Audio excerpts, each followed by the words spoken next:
Following the touchdown, here's Koo to kick off. And no run back here. That's going to be a touchback.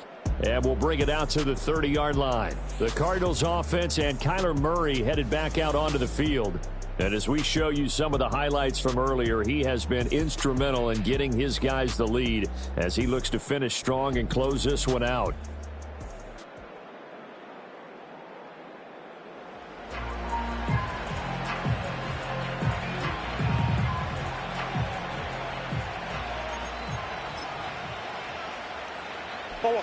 Arizona's offense at the line, ready to get their drive started. A little less than 4 minutes remaining, and the margin for error is small with this slim lead. Operate within your 4-minute offense here, Charles? Definitely. Remember, the 4-minute offense doesn't always correspond to what's up on the clock. What they need to do is play a little bit of keep away right now. Run the clock down. Make sure their opponent doesn't get the ball back. Their dream scenario, get enough first downs and make them eat up their timeouts so the game ends when you're kneeling down with the football. Now Murray, he bootlegs it. Here's Higgins out on the right side. And he's out of bounds, able to take this one up to the 35. Well, that was an okay hook up there with his tight end, but unfortunately, they didn't get the kind of yards they had hoped for. That's going to bring up third down.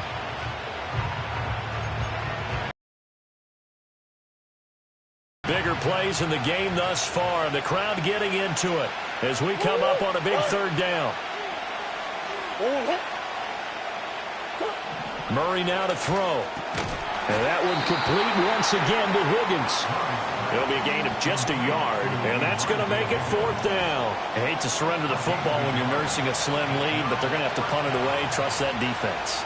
It's the right play at this stage of the game as well. You don't need to press it here because you do have that little bit of a cushion, and you count on your D to make it stand up.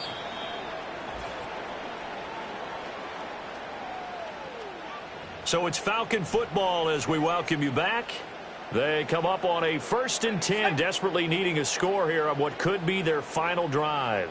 About set to begin their next drive, the Falcons offense at the line. A long drive last time out for this offense, Charles. If you remember, they started basically in the shadows of their own end zone, marched it down the field, and a lot of that was through the passing game. And, partner, as a former defensive back, I'm having almost a physical reaction watching what's happening right now. But let's give credit where it's due because they've done an excellent job moving the ball through the air.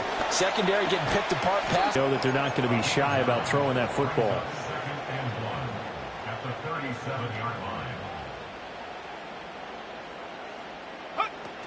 Out of the gun, they give to Robinson. And he'll be brought down shy of the 40 at the 38-yard line.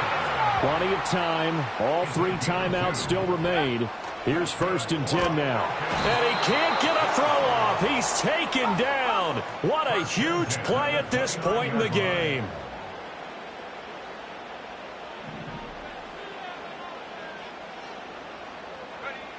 He'll look to throw. His throw here is incomplete.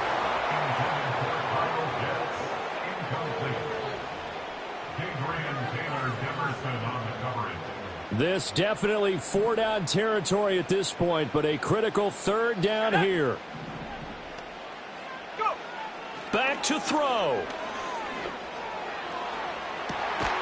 They've got his man complete. Now the Falcons going to use one of their timeouts, as he'll stop it with 27 seconds showing on the clock. Oh, what a play. You got to use one of those timeouts.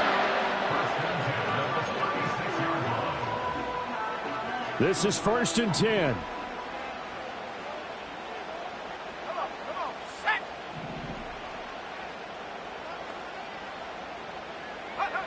Back to throw. Eluding the pressure right. And he is going to get out of bounds with the 1st down, so that's going to double their pleasure for sure. They get the 1st and save a timeout.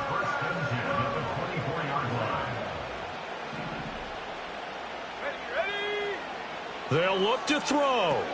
Here's a screen for Robinson. And he is brought down at the 22 after a gain of 2, and it brings up 2nd down. Now another timeout called for by the offense. That'll leave them with just 1 remaining in this 4th quarter of play. They'll come up now on second down.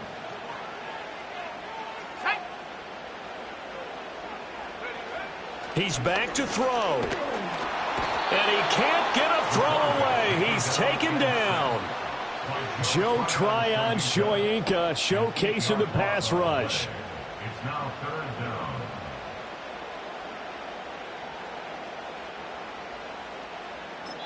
And now with 4 seconds left, we get a timeout call. So the field goal unit is on the field as this is a big spot right here. The Cardinals going to use the first of their timeouts.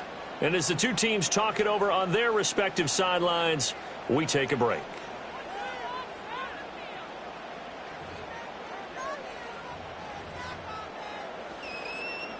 So now one of the biggest kicks of the night is forthcoming. 4 seconds to go. This would send us to overtime.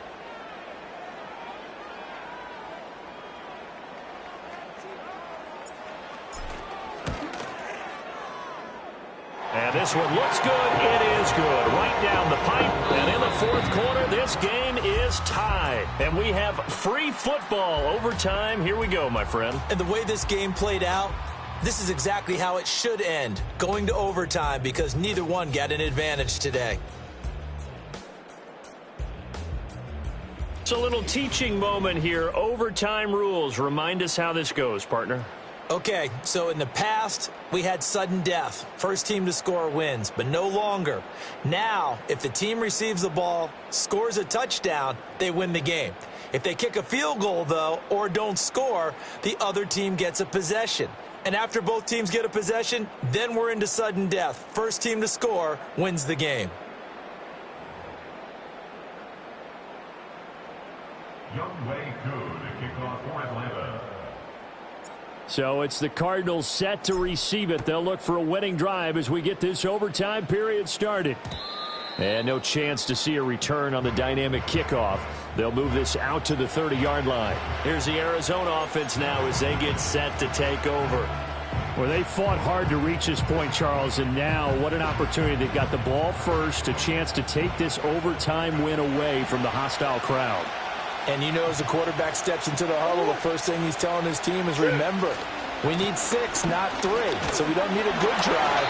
We need a great drive. And this is what they've been planning for. It's time to execute and take it downfield, even against all these odds. A gain of 3, second down. Short gain there to start overtime. Almost a tester play, wasn't it? Wanted to see if the guys on defense were going to fit the gaps the correct way, because we're in overtime. So it's not just physical tiredness out there, right? Mentally, are you still doing what you're supposed to do? And they were up to the task on that play. And certainly fatigue on both sides of the football. And he'll take this to the other side of midfield before going out of bounds. 5th catch of the afternoon, and that gives him a first down. It's a nice zone breaker right there. Take the tight end, move him out to the slot, then have him run a corner route versus the zone coverage, which means he's going to be behind the shallow coverage and ahead of the deep coverage. Put the ball right on him. And he's got some space here. Oh, and that one well designed as he'll take this down to the 30-yard line. 80 yards rushing for him now as he is just trying to will his guys to an overtime victory. So 1st and 10 now from the 30.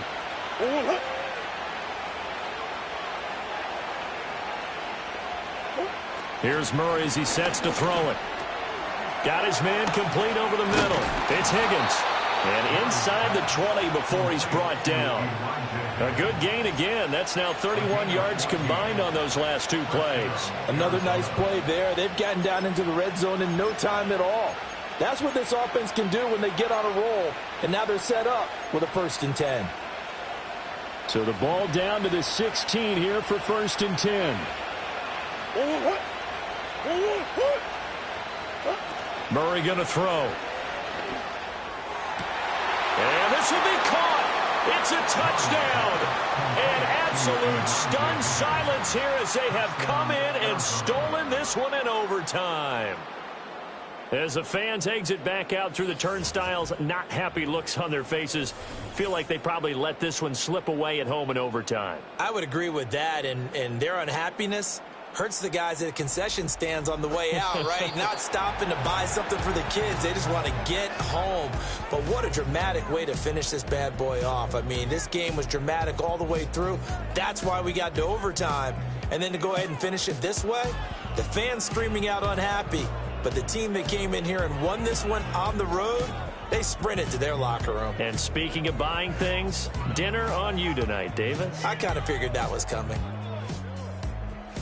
So for Arizona, they climbed to 6-2 on the year as they close in on the midpoint of this 17-game schedule. and they will head back home next week. Meanwhile, for the Falcons, they fall 2 games under 500 now at 3-5. And they'll get a chance to redeem themselves at home next week. And for Charles Davis and our entire crew here at EA Sports, I'm Brandon Gaudin saying so long, everybody.